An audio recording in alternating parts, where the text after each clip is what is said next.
to the firm. On the show this week. All right, let me move on to the next story now. British telecom giant Vodafone's $11 billion acquisition of Hong Kong-based Hutchison's 67% stake in Indian telecom company Hutch SR was one of the biggest M&A deals of 2007. Vodafone's fight against the Indian tax department is one of the biggest battles of 2008. The tax department contends that the deal is taxable in India, that Hutch owes it capital gains tax, and that Vodafone should have deducted that tax at source before paying Hutch. So last year it issued a show cause notice to Vodafone for non-payment of withholding tax. In response, Vodafone moved the Bombay High Court. The case will now be heard starting June 23rd. It opens up a mega debate. Can India tax a transaction in which both the buyer and the seller are non-residents? Naeed Patel has some crucial answers to that question.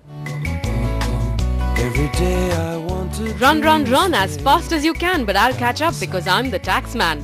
That seems to be what the IT department is telling British telecom giant Vodafone in its acquisition of Hutchison SR, and experts are slamming the department's contention.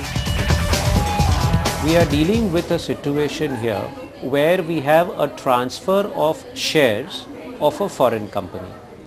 That foreign company had a business activity in India. The question is this a sale of share or is it a sale of business? If factually it is sale of shares of a foreign company, then the legal situs of those shares do not lie in India. If the legal situs does not lie in India, the question of taxation in India should not arise. Last year, the taxman slapped Vodafone with a $2 billion capital gains tax on the deal. Vodafone had purchased the shares of CGP, a company incorporated in the Cayman Islands. In turn, the Cayman Island company owns a Mauritius company, and the Mauritius company actually is the holder of the shares of the Indian operating business, Vodafone SR Limited. This kind of tiered ownership is quite common in corporate practice. It's this corporate veil that the taxman wants to pierce and show that income from the Hutch Vodafone deal indirectly accrues in India and hence is subject to tax. It's a strategy that isn't going down well with legal and tax experts, especially as India has a clear-cut double tax avoidance treaty with Mauritius. Now, there is a settled position vis-a-vis Mauritius in Azadi Bachao Andolan, where the Supreme Court has held that a tax residence certificate of a Mauritius entity is sufficient to prove residency, of that company.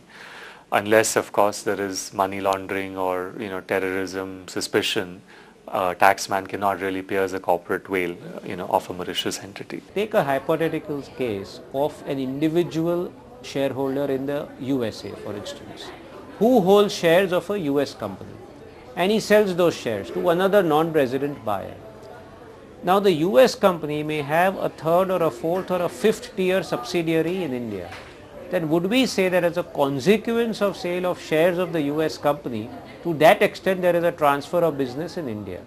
In other words, would we disregard the corporate form of legal entity and look through that in each and every case and say that ultimately if there is a business in India, there should be tax in India? But Vodafone hasn't pulled the rug from under the taxman's feet just yet. Sunil Kapadia from E&Y has a different take on the issue.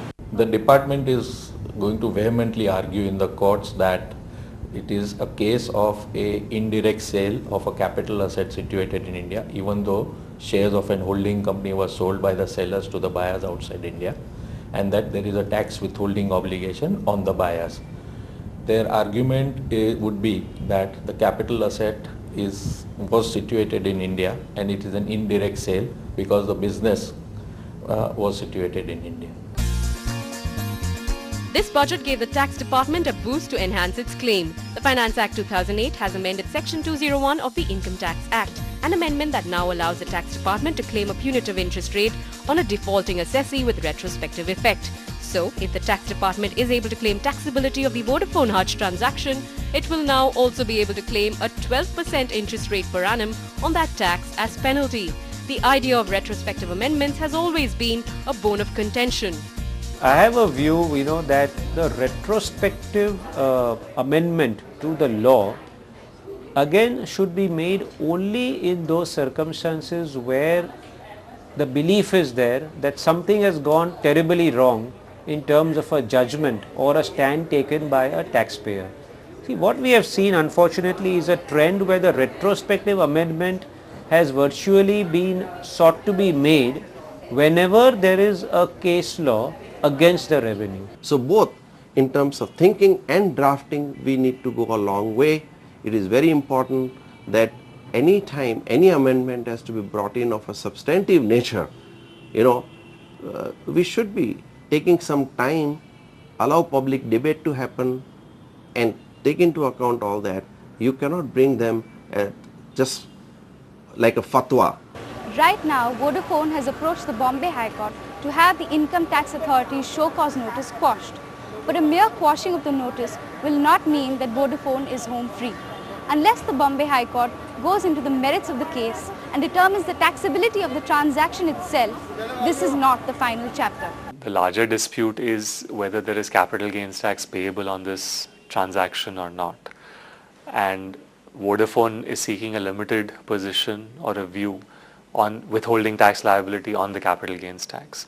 So even if this is quashed, be it at the Bombay High Court or the Supreme Court level, the taxman is free to stake its claim on the actual taxability of the transaction. With global markets opening up, tax hounds all over the world are sniffing around for their pound of flesh. The Bombay High Court's ruling will set an important precedent for M&A taxability in India. It will also answer a vital question. When non-residents approach a transaction in India, do they have a surety of tax law? In Mumbai, Nahid Patel. With that, it's a wrap on this edition of The Firm. We'll be back the week after next. Meanwhile, you can stay in touch by writing into The Firm at network18online.com. Thanks for watching.